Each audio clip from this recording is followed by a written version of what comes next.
এই খেলায় বাংলাদেশ কি করবে এটা আসলে আমাদের জন্য মুখ্য বিষয় না। আমাদের জন্য এটা মানে আমরা ওইভাবে দেখছি না। অস্ট্রেলিয়া সিডনির কমিউনিটি যারা আছে, আমরা এটাই দেখছি যে একটা বাঙালি মেয়ে, এতগুলো বাঙালি মেয়ে বাংলাদেশের পতাকা নিয়ে যে বিশ্ব মঞ্চে প্রথমবারের মতো খেলছে, সেটা শুধু ওই কয়েকটা গুটি সংখ্যক মেয়ে নাও। আমার মনে হয় ওখানে আমি ওই মেয়েগুলোর মধ্যে আমি আমাকে দেখবো, পুরো সমগ্র বাংলাদেশের প্রত্যেকটা মেয়ে ওই মেয়েগুলোর মধ্যে নিজেকে দেখবে। তো এইটাই আমাদের জন্য বড় পাওয়া।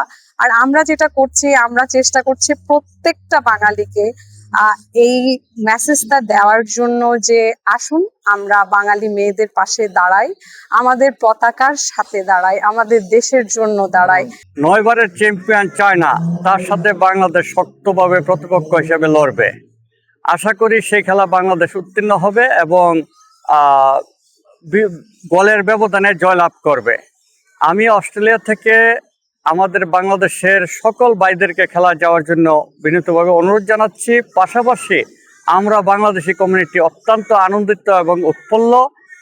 আমাদের নারী টিমের জন্য আমাদের শুভকামনা রইল, কারণ নারী টিম আমাদের দেশের গর্ব এবং আন্তর্জাতিকভাবে এই নারী টিম বাংলাদেশকে অনেক বিশ্বের মানচিত্রে পরিচিতি করাবে এই খেলা দিয়ে। তাদের জন্য শুভকামনা রইল। এক্সট্রিম মশার কয়েল প্ল্যান্ট ফাইবার দিয়ে তৈরি, ডেঙ্গু চিকুনগুনিয়া বাহি সহ যে কোনো মশার বিরুদ্ধে দেয় এক্সট্রিম সুরক্ষা। আমাদের বাংলাদেশ থেকে নারীরা আসছে, মহিলারা এই এশিয়ান কাপ প্রথমবারের মতো জয়েন করতেছে এবং সেটা অস্ট্রেলিয়ায়। আমরা একজন বাংলাদেশি অস্ট্রেলিয়া থাকার জন্য আমাদের তো কিছু দায়িত্ব আছে তাদের প্রতি।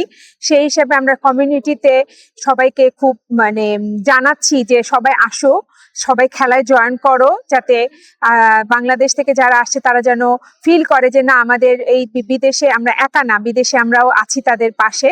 সেই হিসাবে আমরা কমিউনিটিতে ফেসবুকের মাধ্যমে, ইনস্টাগ্রামে আমরা বিভিন্নভাবে প্রচার করছি যেন মানুষ যত পারে তারা জয়েন করে এবং খেলা দেখতে আসে স্টেডিয়ামে। কমিউনিটিতে ক্যাম্পিং করছি, আলোচনা করছি, ফেসবুক ক্যাম্পিং করছি বিভিন্নভাবে টিকিট নেওয়ার জন্য, এবং আমরা কিভাবে যাব, কিভাবে উপস্থিত হব, সবকিছু নিয়েই আমরা একটা বেশ উৎসাহমূলক একটা উদ্দীপনার সৃষ্টি করতে পেরেছি কমিউনিটির। আমাদের এক্সপেকটেশন অবশ্যই আমাদের মেয়েরা খুব ভালো খেলবে, আমরা অবশ্যই জয় ছিনিয়ে নিব এবং এই জয় আমাদের আগামী বিশ্বকাপে যেন আমরা যেতে পারি